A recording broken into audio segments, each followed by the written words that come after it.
Hello, everyone. Tonight we are stepping into the marshy mists of a world so ancient, so saturated with strange life that even the air feels heavier. Picture this. You shuffle along the edge of a prehistoric swamp, the air thick with humidity. Your boots. Okay?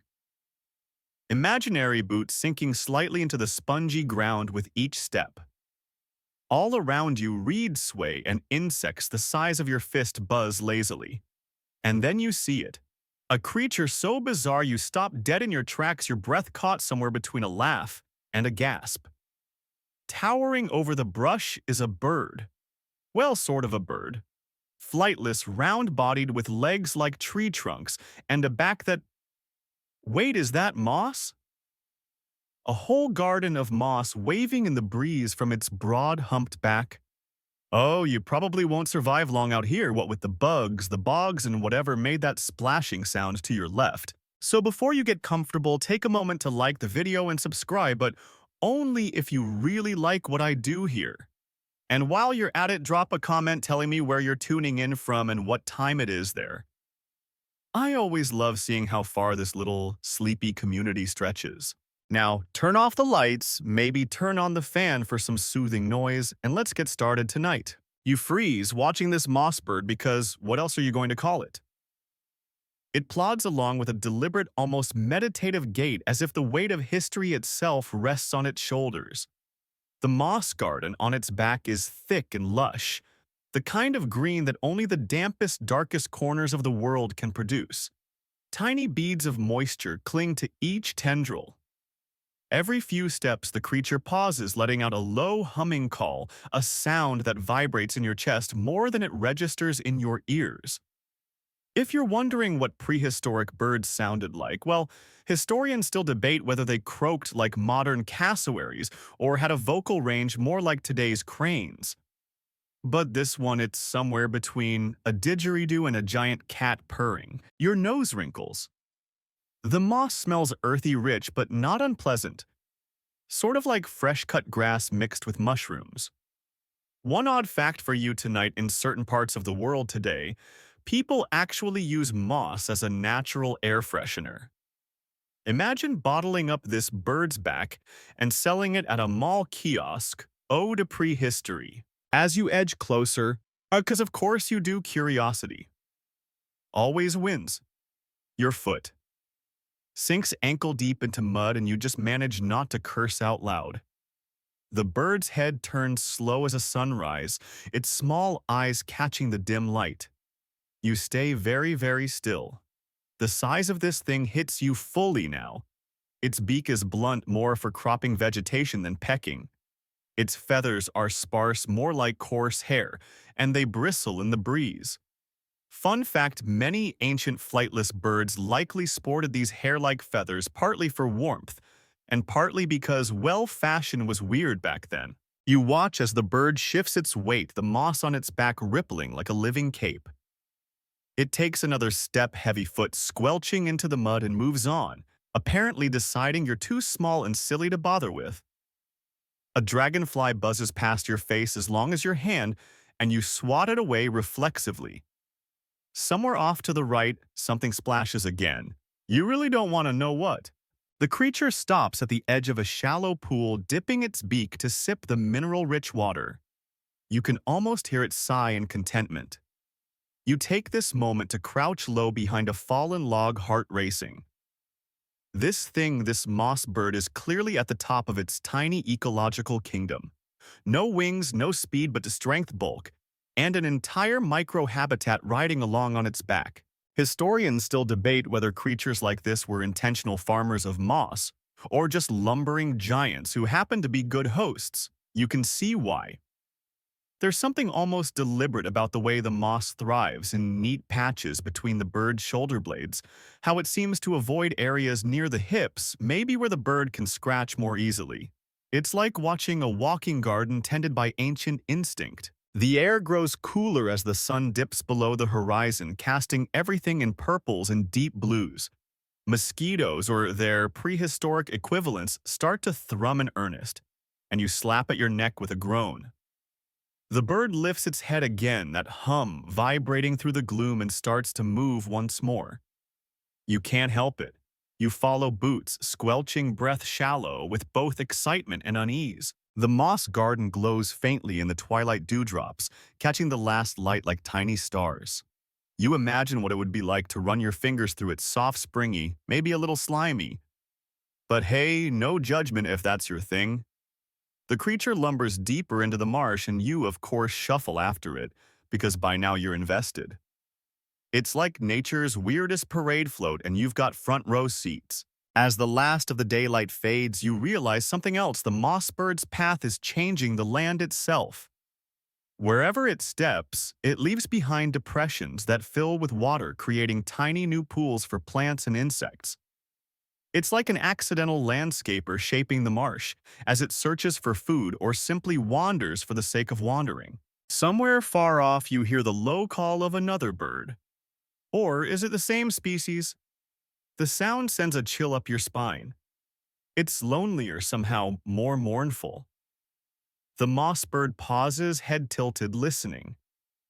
And for a second, you could swear it feels the same ache of isolation that you do in this ancient, endless swamp. The moss bird keeps moving slow and steady, as if time itself doesn't apply to it. You trail behind Boots, squelching, trying to avoid the deeper patches of muck.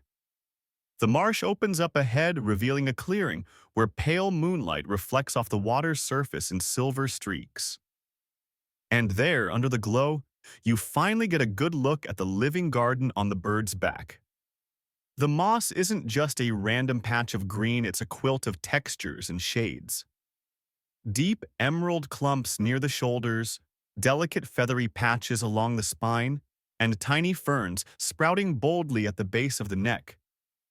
It's like the bird carries an entire miniature world as it trudges on, oblivious to your wonder. You pause and squint, realizing that the moss isn't just along for the ride. It moves. Well, not the moss itself, but the creatures living in it. Tiny insect-like forms dart through the green, and you even catch the glint of something that looks suspiciously like a beetle, its carapace gleaming as it scuttles between moss tufts. It hits you. This isn't just moss. It's an ecosystem. A mobile one. A prehistoric RV for bugs. Somewhere an entomologist would be weeping with joy. Historians still debate whether this moss farming habit evolved intentionally.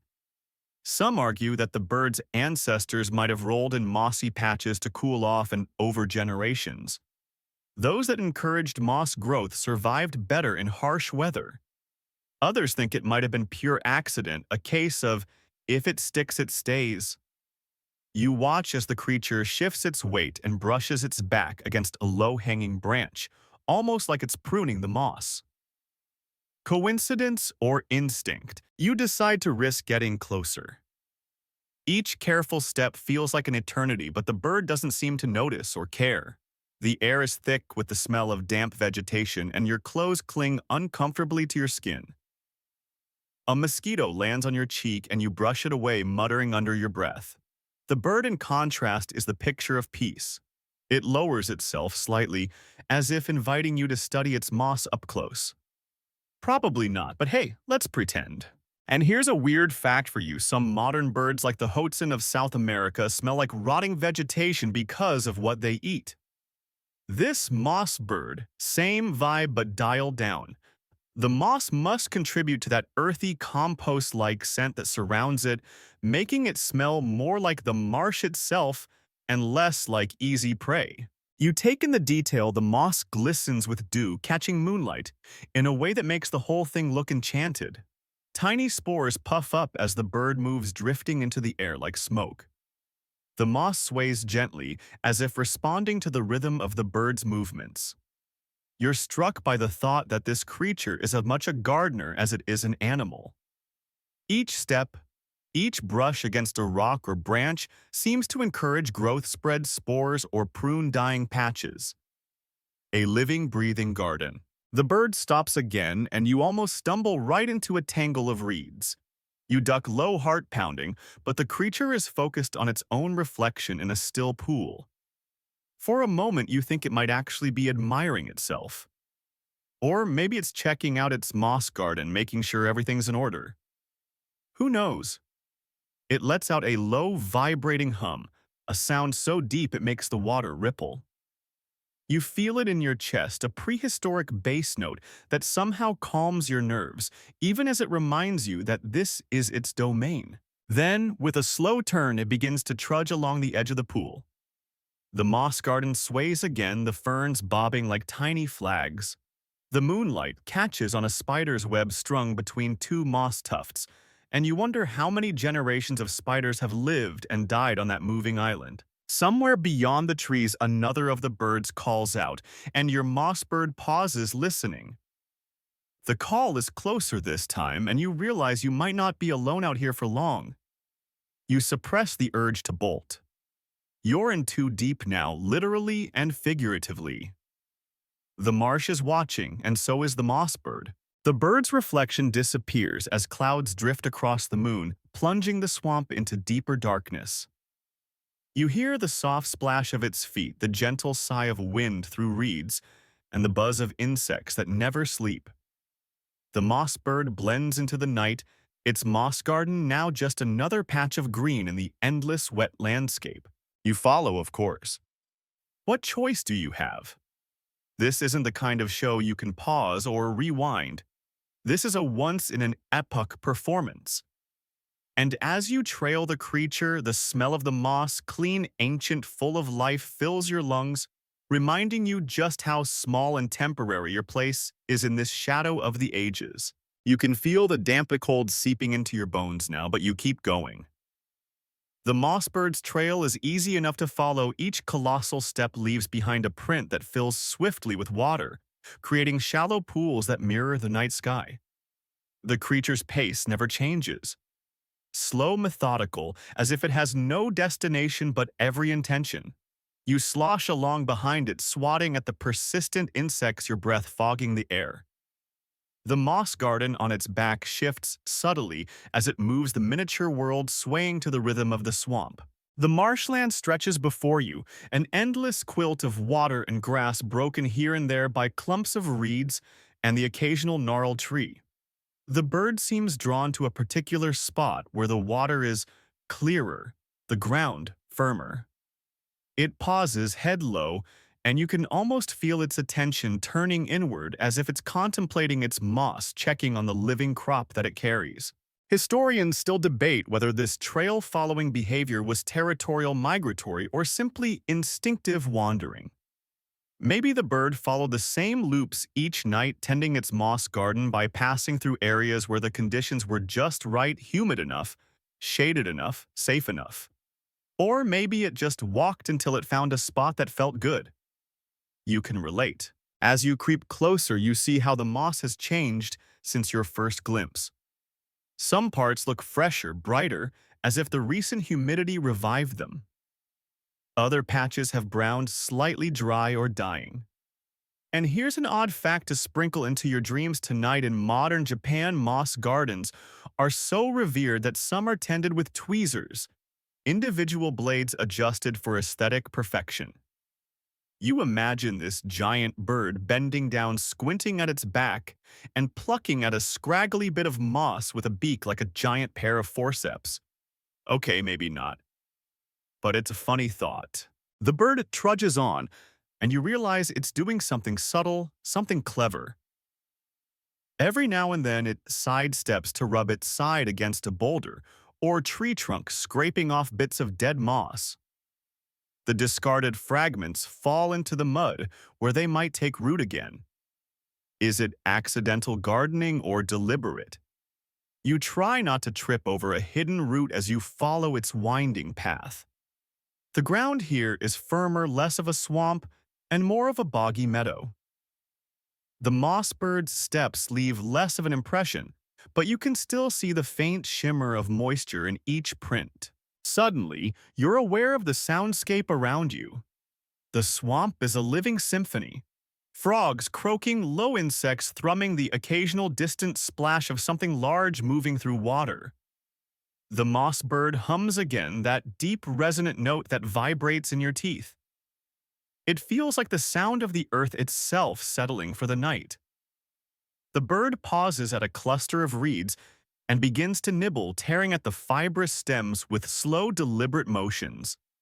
You watch mesmerized as it chews the moss on its back, gently bobbing with each movement. The trail behind the bird is more than footprints now.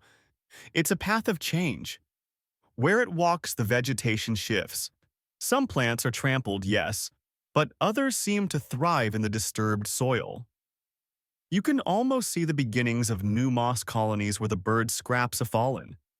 It's reshaping the land in small, quiet ways, ways that no one but you and, well, the moss seem to notice. And here's something to ponder as you trudge along.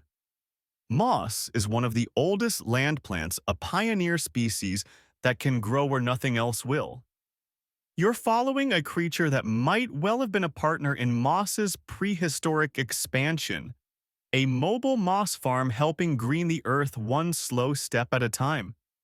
It's humbling, isn't it? You thought you were the explorer, the observer, but really, you're just a guest in this ancient collaboration between beast and plant. The bird stops again at the edge of a shallow stream. The moon slips behind a cloud, leaving you in near darkness, your ears straining to pick up any sound beyond the soft splash of water and the bird's steady breath. You can smell the moss more strongly now, fresh, wet, alive. It's oddly comforting, like the world itself is tucking you in for the night. And as you stand there watching, you begin to see that this trail isn't random.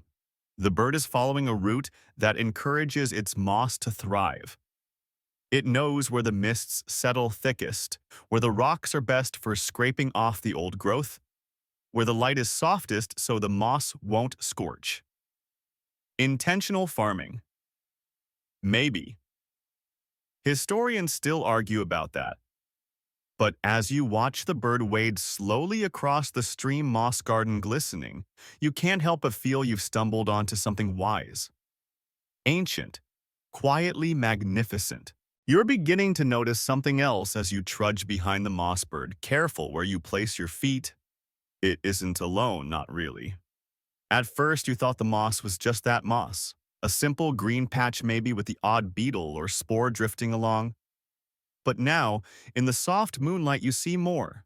Tiny shapes darting between the moss tufts. Little creatures, insect-like but older, somehow ancient in form. You spot something that looks like a millipede, its segmented body glistening as it winds its way along the bird's spine, disappearing beneath a curtain of feathery green. And there a flicker of silver. A spider, or maybe a relative of spiders, weaving a web that stretches delicately between two ferns growing from the bird's back. You squint, fascinated. This isn't just a moss garden, it's a tiny bustling ecosystem. A whole community riding along on this giant bird, safe from ground predators, enjoying the spoils of mobility, like a prehistoric Noah's Ark, but with more bugs and less fanfare. And here's an odd fact to tuck into your mental archive: some modern sloths have algae growing in their fur, supporting tiny moths that live their entire lives there. So maybe this moss bird is the original slow-moving hotel. Historians still debate whether these moss birds benefited from their hitchhiking passengers.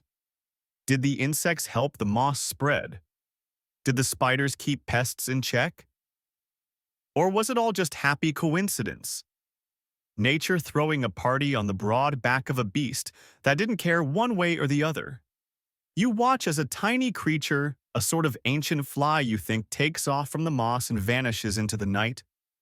The bird doesn't seem to notice, or maybe it does in some deep instinctive way. Maybe it likes the company. The bird ambles on, and you follow, of course. By now, you're too invested to turn back, even though the air feels colder and the marsh darker. The moss on its back seems almost to glow in the moonlight, a soft, velvety green that stands out against the shadows. You can see the web of life more clearly now. The moss providing shelter, the bugs tending to their business, the bird carrying them all through the night like some ancient guardian. You stumble on a root and catch yourself just in time, earning a splash of muddy water up your leg. The bird pauses at the disturbance, head turning slowly, eye glinting like polished stone. You freeze, breath held. Then it resumes its slow march, apparently satisfied that you're not a threat. Probably too small, too clumsy. And honestly, it's right. You notice how the creatures on its back move in rhythm with the bird's steps. The moss ripples gently like waves on a pond, and the bugs adjust, shift, cling tighter. The spider web sways, but doesn't break. You wonder how long this tiny community has lived together, generations maybe. Tiny lives played out on the vast stage of the bird's back, a drama of predator and prey, of birth and death hidden in plain sight. And here's a fun thought for you. Some historians speculate that early humans watching creatures like this might have gotten their first ideas about farming, about working with nature instead of against it. It's not hard to imagine, is it? A hunter-gatherer crouched in the reeds watching this massive bird with its moss garden and its insect tenants, thinking, what if I could make the land do that for me? The bird stops again, this time at a stand of ancient trees where the ground rises slightly less soggy. The moss seems to glow brighter here, thriving in the rich air, the shelter of branches. The bugs get busier too. You can see them scurrying in the moonlight, tiny shadows against green. A spider drops down on a silken thread to inspect something invisible to your eye. The bird hums that deep, resonant note, and the sound feels like it's woven into the night itself. The whole scene is so peaceful, so self-contained, that you almost forget where you are. Until something splashes in the distance, loud and sharp, breaking the spell. You spin toward the sound, heart pounding, but see nothing. The bird doesn't seem alarmed. It just shifts its weight, adjusts its stance, and stands quietly, as if daring whatever's out there to come closer. You take a shaky breath and decide wisely to stay put. No point in getting eaten before you've seen how this ends.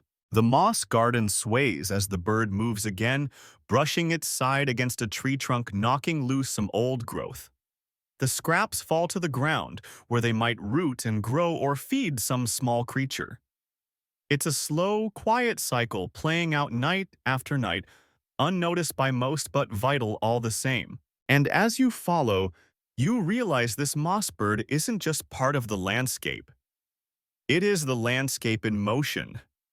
A patch of marsh lifted up and carried through the night, reshaping the world one slow step at a time. The night deepens, and with it the marsh seems to breathe. Mist coils along the ground, softening the world into dreamlike shapes. You stay close behind the moss bird as it plods toward what seems to be a familiar hollow, a shallow depression ringed by ancient stones and gnarled tree roots. Here the ground is drier, barely, and the bird slows, lowering itself with a groan that sounds like wind pushing through hollow reeds. It settles into the hollow with surprising grace for something so massive, folding its legs beneath its bulk and sinking down until the moss on its back merges with the ground's green tapestry. If you weren't watching, you'd never guess there was a living creature at the heart of that mound. The air hums with the sound of night creatures, frogs croak in lazy rhythm. Insects drone, and somewhere a nightbird cries out a sharp note against the murmur of the marsh. You crouch low behind a fallen log heart, thudding as you take it all in. The moss bird lies utterly still, as if it has become one with the land. Its breath rises and falls in slow, deep waves, the moss shifting gently with each exhale. You swear the ferns growing from its back seem to straighten, as if relieved to rest. Historians still debate whether the moss bird's resting sites were chosen for camouflage comfort or some deeper connection to the landscape. Was this hollow part of its nightly ritual, a place passed down through generations of moss birds, or just a convenient spot to bed down for the night? The ground here is slightly raised, less prone to flooding. Maybe that's all it needed. An odd fact to amuse you as you crouch in the shadows: in ancient Rome, soldiers were sometimes buried with moss packed into their wounds, believing it sped healing.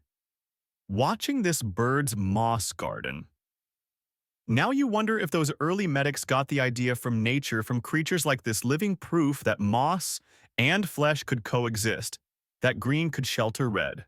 You stay as still as the moss bird listening to the night. The air smells rich mud, leaf rot, the faint sweetness of the moss. The mist thickens and the world shrinks to this one clearing, this one breathing hill of feathers and green. The bugs on the bird's back are settling too. You can see a spider curling into its web, tiny legs drawn close, and a line of beetle-like insects hunkering down along the spine, their shells catching what little moonlight filters through the fog. The quiet feels absolute until a soft rustle nearby makes your skin prickle. A shape moves through the reeds, a small shadowy creature, maybe a prehistoric rodent or one of those weasel-like predators that loved the marsh. It stops sniffing the air, its body low wary.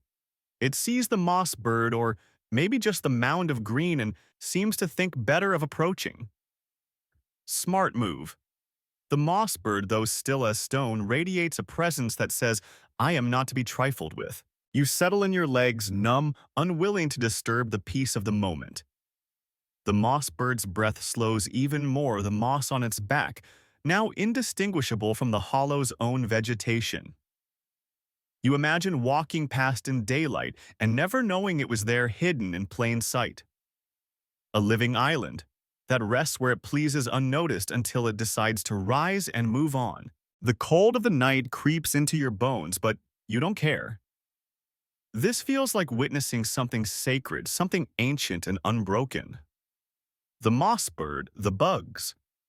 The moss itself, they've been doing this dance for longer than humans have walked upright.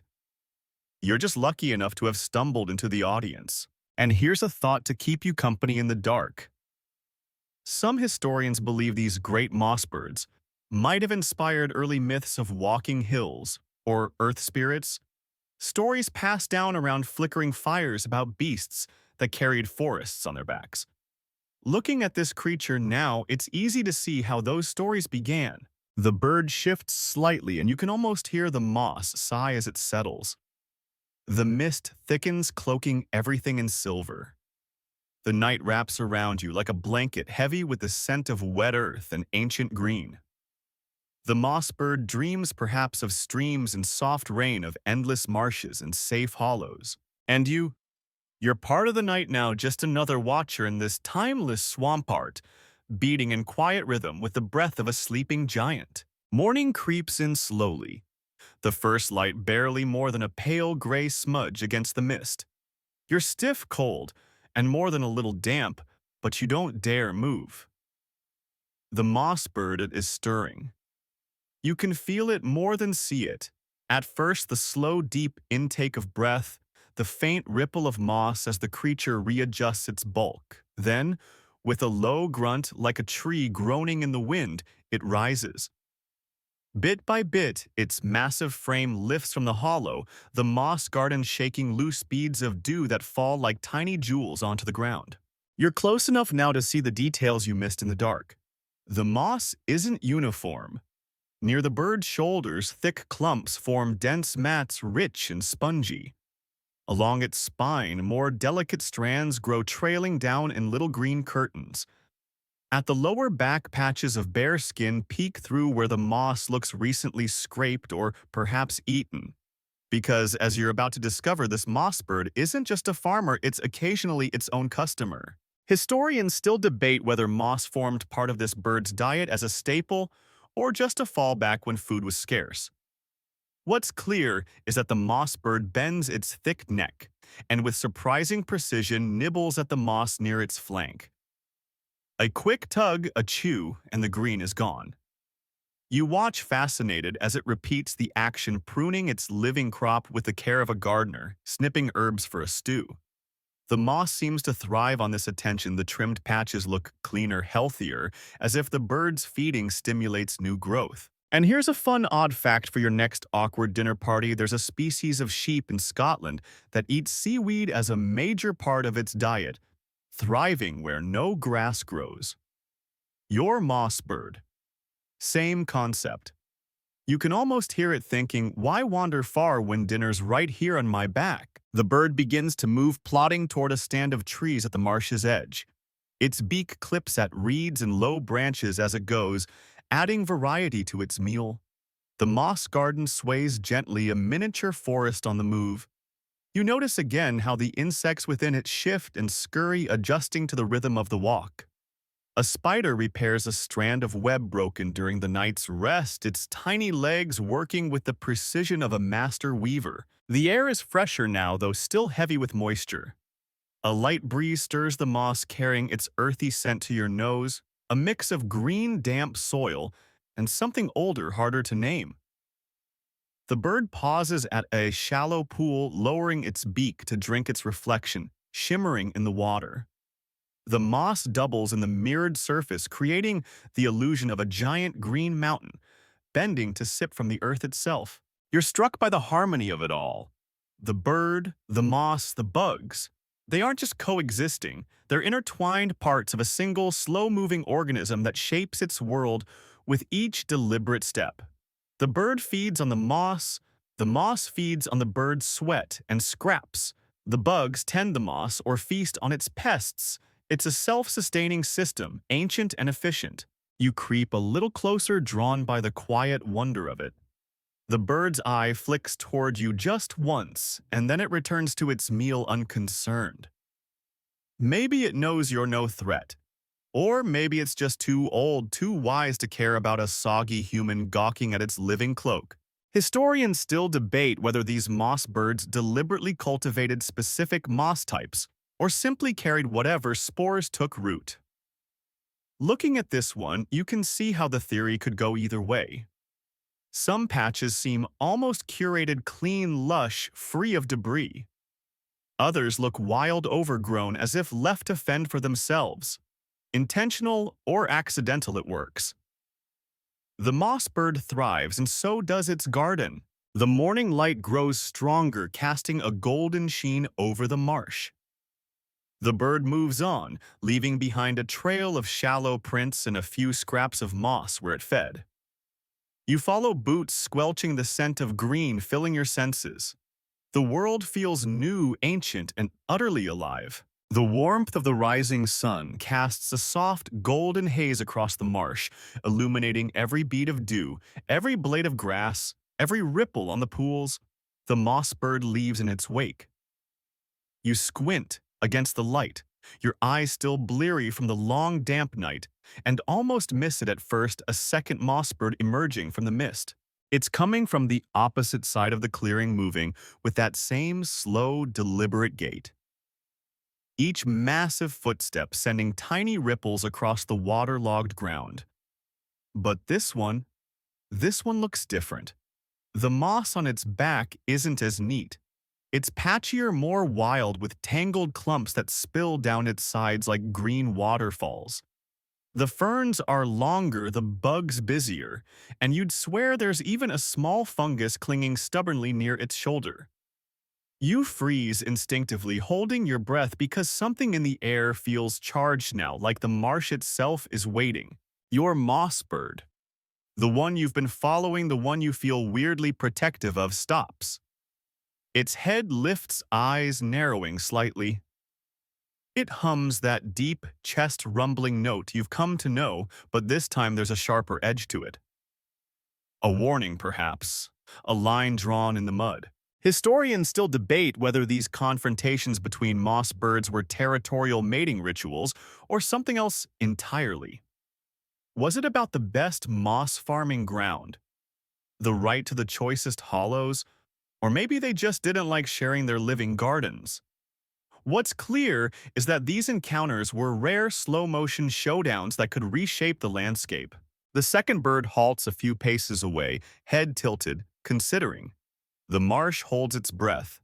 Even the insects seem quieter, as if waiting to see what will happen. The two giants stand facing each other. Moss gardens swaying gently in the breeze, ferns bobbing like little green flags. The morning light catches on the dew still clinging to their backs, and for a moment it's like watching two islands adrift in a sea of gold. And here's an odd little fact to amuse yourself with while you wait. Certain species of modern crabs wave their claws in slow, ritualized combat that can go on for hours without a single strike. Looking at these birds, you wonder if you're about to witness the prehistoric feathered version of that dance. The second bird hums in reply, lower, rougher, like a drumbeat buried deep in the mud. Your moss bird answers, stamping one massive foot with a splash that sends water flying. The rival responds in kind, and you can see the ground tremble slightly with each impact. They begin to circle slow as Glacier's eyes locked their moss gardens, shivering with each movement. Bugs scatter and cling webs sway dangerously, and loose moss drifts down like green confetti. You can't tear your eyes away. The birds don't rush. There's no sudden attack, no flash of beak or claw. This is a battle of patience, of weight, of presence. Each shift of muscle, each slow step, each resonant hum speaks volumes. The moss on their backs seems to bristle with tension, the living gardens reacting to the mood of their hosts. Historians still debate whether these confrontations ended in violence or if they were more about posturing like ancient mossy stare-downs where the first to back off conceded the territory. You watch, heart pounding, as your moss bird lowers its head slightly, its hum deepening into something like a growl. The rival hesitates, then takes a half step back, its own mossy cloak shaking as if in frustration. And then just like that, the tension breaks. The second bird turns slow and steady and begins to retreat, its moss garden sagging a little as if disappointed.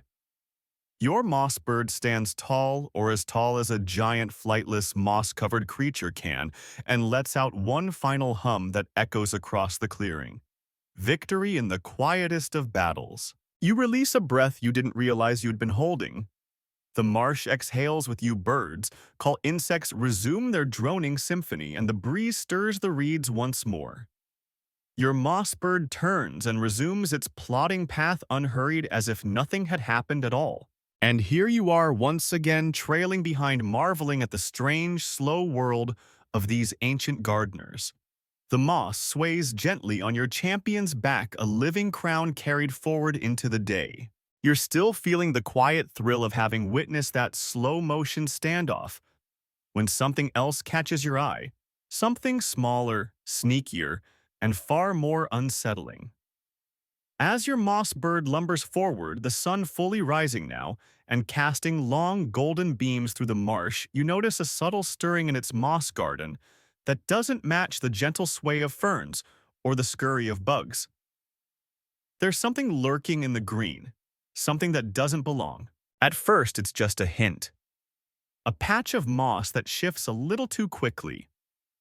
A flicker of movement that seems to ripple against the grain of the bird's own rhythm. You narrow your eyes, heart thudding. And then you see it. A glisten of wet, pale skin, the flash of tiny hooked limbs.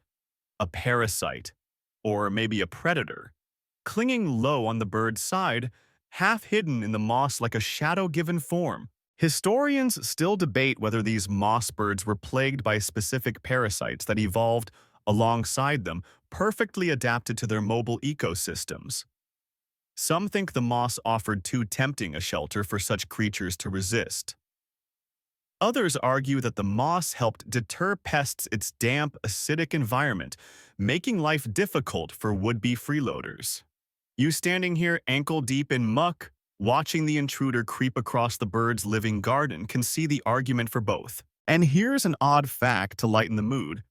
There's a species of fungus today that tricks ants into climbing high before bursting out of their heads to spread spores. Cheerful, right natures full of surprises, many of them unpleasant if you're on the receiving end. Your moss bird shifts its weight, and for a moment you hope it's noticed the intruder. But no, it's just bending to sip from a shallow pool, its reflection rippling in the water. The parasite emboldened edges closer to a bare patch of skin at the bird's flank. You shiver, imagining the sharp sting of whatever mouth parts it's about to sink in. The moss garden itself seems to recoil ever so slightly, as if the plants sense the threat, but of course, that's just your mind playing tricks in the tense stillness. Suddenly, a spider, one of the moss bird's tiny companions, drops down on a silken thread, landing squarely on the parasite's back. The struggle is swift, almost silent. The predator becomes prey as the spider's legs work with delicate, ruthless precision. You let out a breath you didn't realize you were holding, watching as the moss bird's garden rights itself once more. Balance restored, for now. 4. The bird moves on unbothered, unaware perhaps of the small drama that just unfolded on its back. Or maybe it knew in some deep, ancient way that its living cloak would handle such threats. It plods through the marsh, the moss shimmering with dew, the bugs settling back into their rhythms. You follow, relieved and awed in equal measure. You're beginning to see this moss bird's world for what it truly is, not just a creature, not just a garden, but a stage where countless tiny stories play out with each step, each breath, each hum. It's a reminder that even the giants of prehistory weren't immune to the small dangers of their age, and that survival often depended on quiet allies, the spiders, the beetles, the moss itself. The air is warmer now, the mist beginning to burn away under the growing strength of the sun.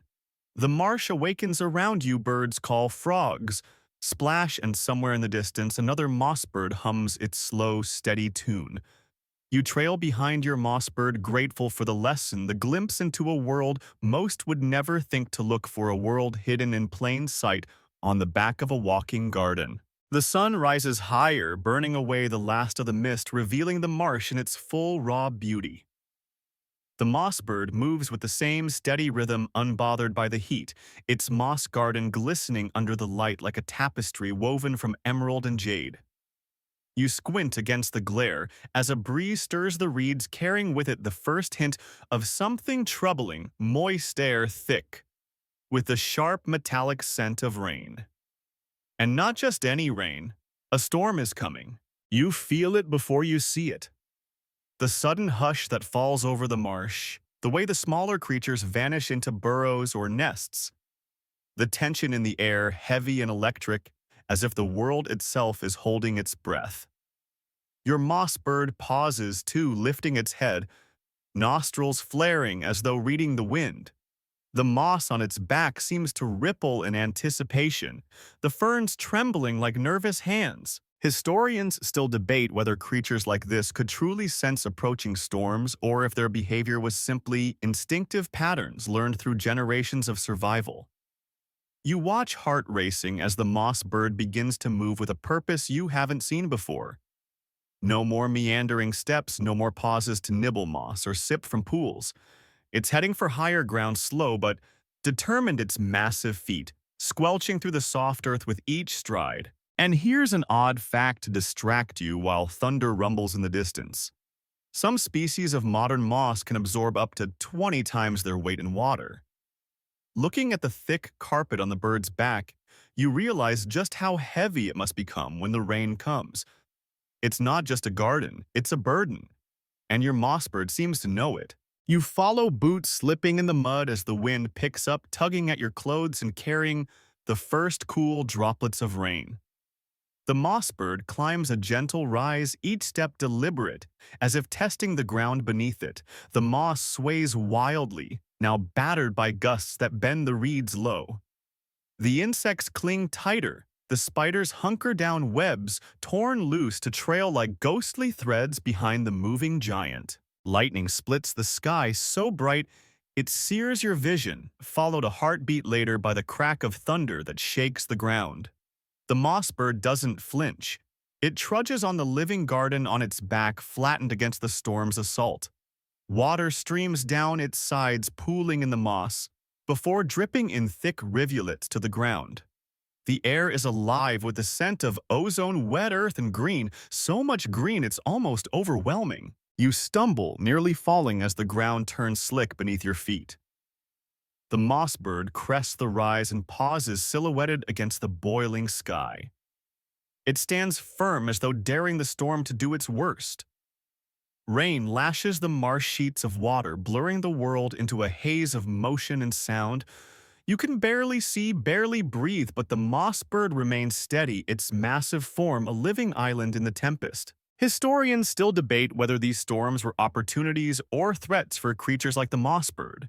Some argue that the rains refreshed the moss, encouraged new growth, and washed away parasites. Others believe the weight of the water could be dangerous, making the birds slower, more vulnerable. Watching now, you see both truths. The moss shines brighter with each drop vibrant and clean, but the bird's steps are heavier, its movements slower, its breathing louder above the roar of the rain. And here's the strange beauty of it all. The storm, violent as it is, seems to renew the moss bird. When the worst of the wind and rain pass, when the clouds begin to break, and the sun filters through once more, the creature lifts its head and hums. That deep, resonant note carries across the marsh, a song of endurance, of survival. The moss, soaked and gleaming, stands tall on its back once more, fresher than before, as if reborn from the storm. You stand there soaked to the skin, watching this ancient gardener of the marsh shake off the last of the rain and plod onward, leaving behind a trail of footprints filled with the clean, clear water of a world washed new. The storm has passed, but its echoes linger in the marsh. The distant rumble of retreating thunder, the soft drip of rainwater from leaf and moss, the subtle gurgle of the earth drinking deep. You wipe the rain from your face boots, heavy with mud, and watch as the moss bird resumes its journey. But something about its gait is different now. There's intention in its movements, a subtle shift that draws your eye.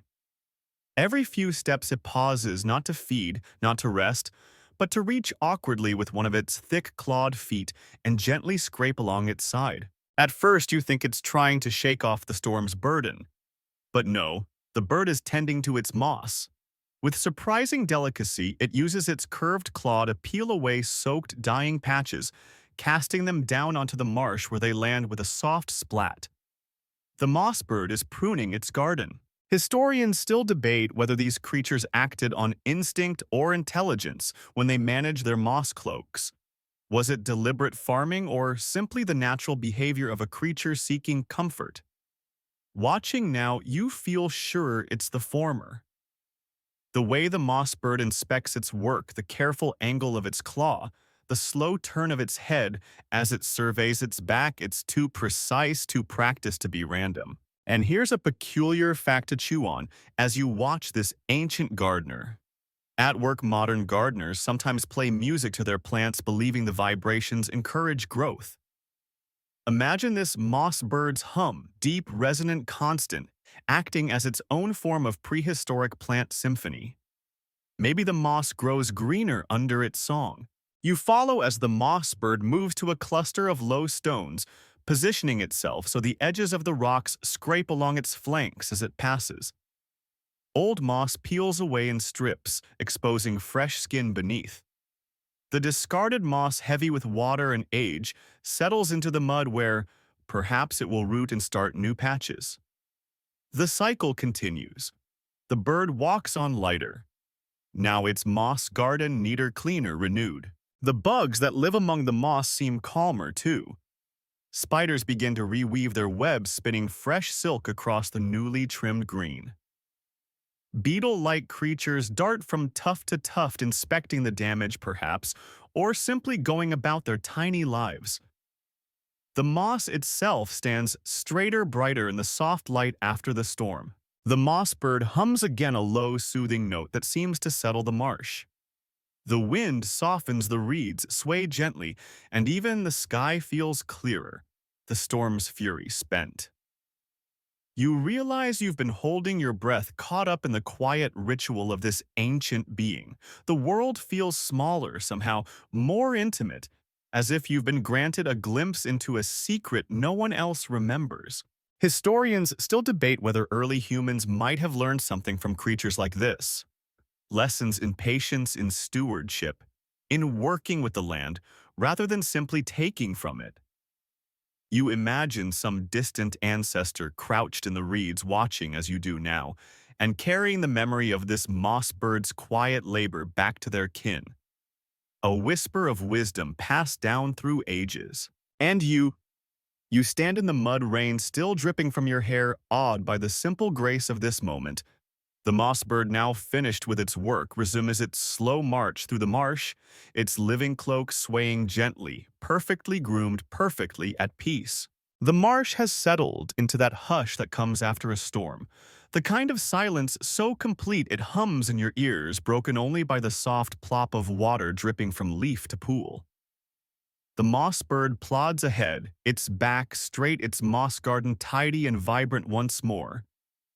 But something catches your eye just beyond the shelter of a stand of twisted trees. A flicker of movement, not another moss bird, not some predator. A figure upright, cautious watching from the shadows. Your heart skips. It's one of them. A human ancestor's skin dark with mud hair tangled with reeds, eyes sharp and wary. It crouches low, barely more than a shape at first, blending into the marsh as naturally as any creature born to it. You freeze, breath shallow. The hominin doesn't see you. Its gaze is fixed on the moss bird, intent, thoughtful, as if trying to puzzle out the same questions that have kept you awake these many nights. Historians still debate whether these early watchers learned anything from the moss birds.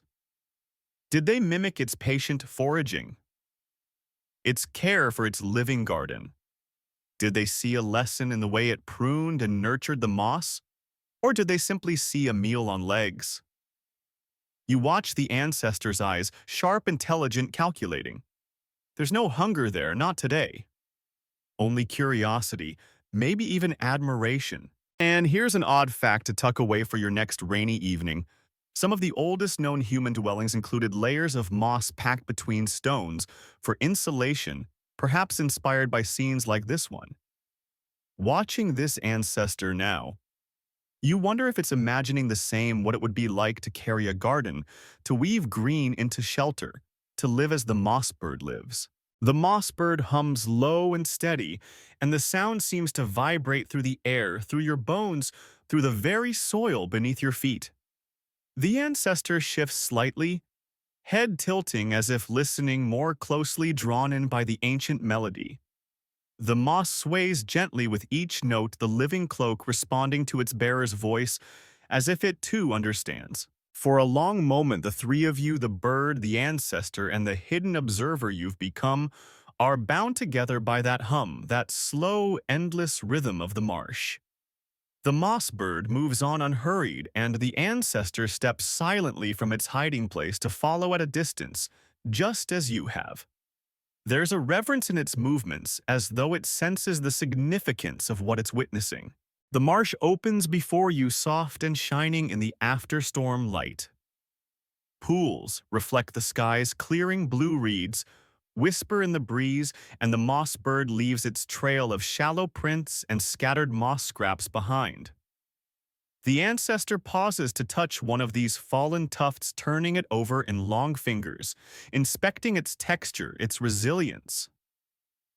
Perhaps this is the moment. Perhaps this is when a spark of inspiration takes root, the seed of an idea that will one day lead to gardens, to weaving, to homes built with green. Historians still debate whether these encounters were rare, mere coincidence, or a regular part of life for early humans. You stand there, boots heavy with mud, heart full with the weight of what you've seen, and feel certain that it mattered. That the moss bird, slow and steady and ancient, offered a lesson to any who had the patience to see it. The ancestor melts back into the reeds, vanishing as silently as it came, and you are left alone once more with the moss bird's hum and the soft sigh of the marsh. The living garden sways gently. The insects return to their work, and the moss bird plods on unworried, unchanged, carrying its green legacy into the endless wetland beyond. The day wears on the marsh, shimmering under the sun's heat, and you keep to the moss bird's trail boots, squelching in its watery footprints. The storm's destruction lies all around trees, blackened by lightning, reeds flattened into ragged mats, pools, still rippling from the downpour's fury. The air is thick with the scent of scorched wood and fresh mud, a harsh reminder that nature gives and takes with equal measure. But it's the smoke that reaches you first, thin, acrid threads winding through the reeds, stinging your nose, burning your throat. You turn, heart sinking, to see the fire creeping low across the marsh, a slow, smoldering menace where the lightning struck. The moss bird senses it too. You see it lift its head, nostrils, flaring eyes, narrowing against the rising heat. The moss on its back, still heavy with rain, steams faintly as the sun and fire work together to dry it. It hums a deep, uneasy note that vibrates through the air like a warning bell. And then without hesitation, it begins to move faster than you've seen it move before. Not a panicked flight, but a steady, determined retreat away from the creeping fire. Historians still debate how creatures like the moss bird responded to disasters like this. Did they have favored escape routes, hollow paths worn by generations, or did they rely on instinct sensing danger in wind and scent and sound? Watching now, you suspect the answer lies somewhere between. The moss bird seems to know where it's going, skirting the edge of a long rise of stone that juts from the marsh like the spine of some ancient beast. And here's a grim but fascinating fact to add to the fire's heat. In some ancient cultures, moss gathered from trees struck by lightning was considered sacred thought to carry the power of the storm itself. You can almost imagine early humans following behind the moss bird after a fire gathering, the charred scraps left in its wake as tokens of resilience. The fire licks closer, the smoke thickening, turning the sun into a pale disk high above. The moss bird keeps its pace, but the weight of its moss garden is a burden now. You can see the patches drying, browning at the edges, the smaller ferns wilting in the heat. A section near its haunch catches an ember, a tiny spark that smolders in the dry moss, sending up a thin curl of smoke. Your breath catches. The moss bird doesn't panic. It veers toward a shallow pool, one of the many left by the storm, and lowers its massive bulk into the water, rolling slightly to submerge its flanks. The ember hisses out, the smoke vanishes, and the bird rises again, moss-drenched but safe for now. You follow, stumbling and coughing, eyes stinging, as the fire crackles through reeds and undergrowth, devouring the land the bird just crossed. The moss bird leads you higher toward a ridge of stone and earth where the fire can't follow easily. Its steps are heavy, the moss garden tattered, but its resolve unshaken. It hums again, softer this time, as if reassuring itself, or the moss that clings stubbornly to its back despite the ordeal. Historians still debate whether these fires mark the end for some moss birds, or if they were just another challenge in the endless cycle of survival. You stand on that ridge now, watching the flames consume the lower marsh, and you can't help but feel a deep respect for this ancient gardener, this survivor that carries its green burden through storm and fire alike. And as the fire burns itself out, leaving behind a blackened, smoking plain, the moss bird pauses at the ridge's edge, looking back. For a moment, it seems to mourn the loss of its trail, the scraps of moss it left behind, the tiny ecosystem scorched away.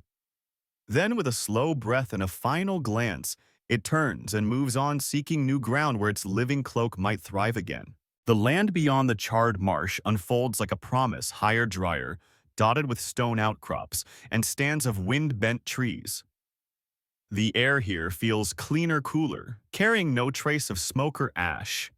Your boots scrape against gravel as you follow the moss bird onto this new ground, your legs aching from the climb, your throat raw from the smoke. The moss bird, though weary, plods on with that same steady rhythm, its living cloak ragged but clinging stubbornly to its broad back. The moss looks battered. Whole patches are gone, burned or torn away in the flight from the fire. The ferns that once waved proudly are reduced to limp, scorched fronds. But here in the shelter of the high ground, hope stirs. The bird finds a hollow among the stones where water pools clear and still. It lowers itself carefully, settling into the coolness, letting the water soak its flanks and the base of its moss garden. You can almost hear the moss sigh as it drinks the green, deepening, the edges perking up. Historians still debate whether these birds deliberately sought out such places to restore their moss gardens, or if they simply found comfort where water and shelter offered respite. Watching now, you feel certain the choice is no accident. The bird seems to know in some deep, ancient way what its garden needs to heal. And here's a hopeful oddity to consider as you catch your breath in modern ecosystems. Moss is often the first plant to return after fire creeping across blackened soil, laying the groundwork for forests to regrow. Your moss bird carries that same resilience. Even here at the edge of destruction, the first beads of new growth are already visible, tiny green shoots poking from the damp patches of its back. The bird rises water streaming from its mossy sides and begins to move again. Its steps are slower now, heavy with fatigue but purposeful. It searches out pockets of shade-damp hollows where the air stays cool and the moss might take hold once more. You follow, watching as the bird brushes against a boulder, scraping loose, dead moss and leaving it behind like seeds of a future garden. The scraps cling to cracks in the stone, ready to root when the next rain comes. Historians still debate whether moss birds shaped the landscapes they crossed or if the land shaped them. Looking at the trail this creature leaves behind, you see a little of both. The bird transforms the land even as it is transformed by it. New moss will grow where the old fell. The marsh will heal. The bird will move on, carrying its living cloak into yet another chapter. The sun sinks lower, casting long shadows across this new terrain. The breeze carries the fresh scent of unburned earth mingled with the faint, sweet tang of moss.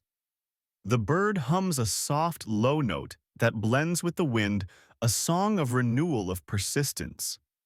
You feel it deep in your bones, that ancient melody, and you realize you've been granted something rare. Not just a glimpse of survival, but of resilience in motion. And so you follow as the mossbird continues its slow climb toward a future where green will cover its back once more, and the scars of fire will fade beneath new growth. The days grow shorter as you continue to shadow the mossbird across this new land. The marsh, once a sprawling wet expanse, is far behind now, replaced by rolling hills where the ground is firm beneath your feet, and the wind sings through stunted trees. The mossbird moves more slowly these days, its steps measured, its breathing heavier. The moss on its back, though beginning to recover, is patchy, lush in places where water and shade have favored it, thin or bare where the journey has been hardest. The once proud ferns are fewer now, their replacements small and tentative. You can't help but feel a quiet ache watching it. Age weighs upon the mossbird as surely as the moss garden it carries. Its movements are less sure. It pauses more often to rest, to lean against stone outcrops, to hum softly into the wind, as if reminding itself that it is still here, still part of the land. Historians still debate whether mossbirds had lifespans as long as the trees they sheltered beneath, or whether their lives were as fleeting as the moss that clothed them.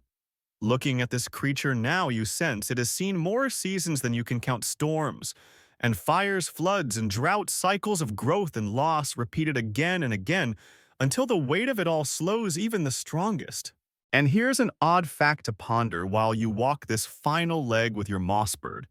In some Arctic cultures, moss was used to make baby nappies because of its softness and absorbency.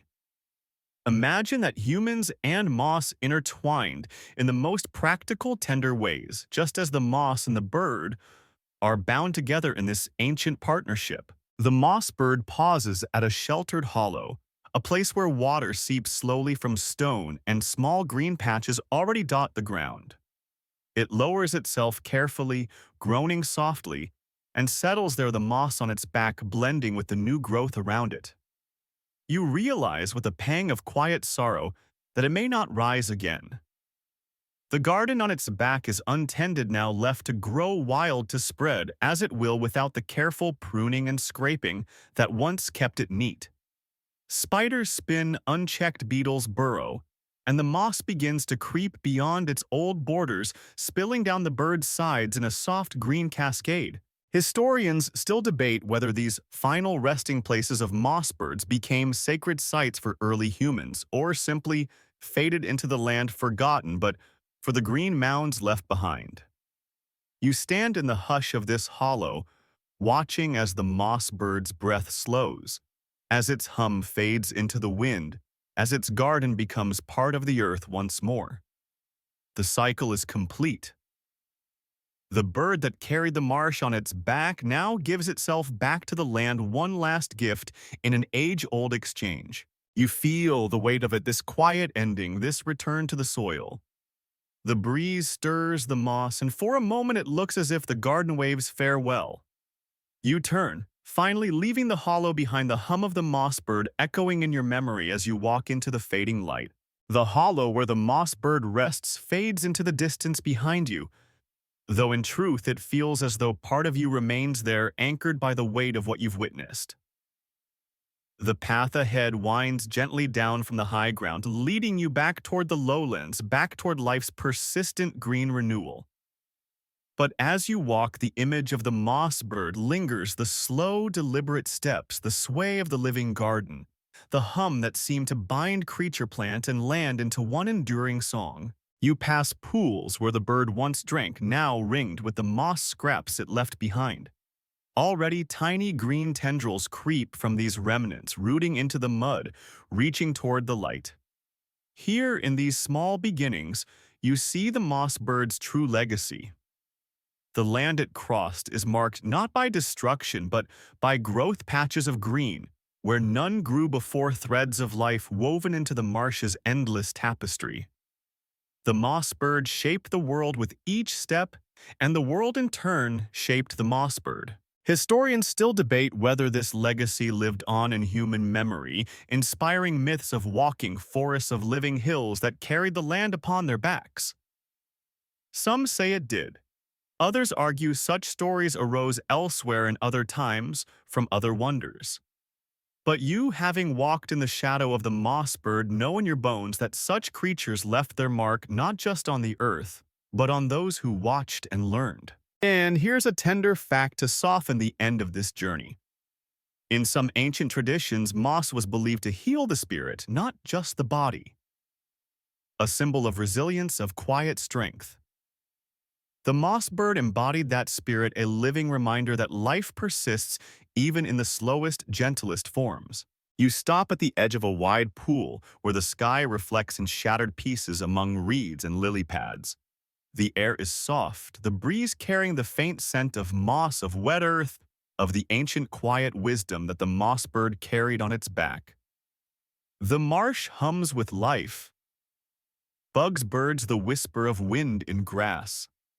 The world goes on as it always does, but it is greener now because of the moss bird's long, slow walk. You stand a moment longer, letting the breeze tug at your hair, the hum of the marsh wrap around you like a lullaby. And then you turn away, the moss bird's song, a memory, the path ahead, wide open, the land waiting for the next gardener to pass through. The moss bird's story drifts now into the mists of time, its slow steps fading into legend. But the trail it left behind is everywhere if you know where to look, in the green that creeps across stone, in the soft hush of moss beneath your feet, in the patient hum of the land itself. The world remembers in ways we often miss. And as you rest tonight, let that memory comfort you that even the quietest life can shape the earth. That resilience often wears a soft green cloak, and that sometimes the greatest strength lies in simply carrying on.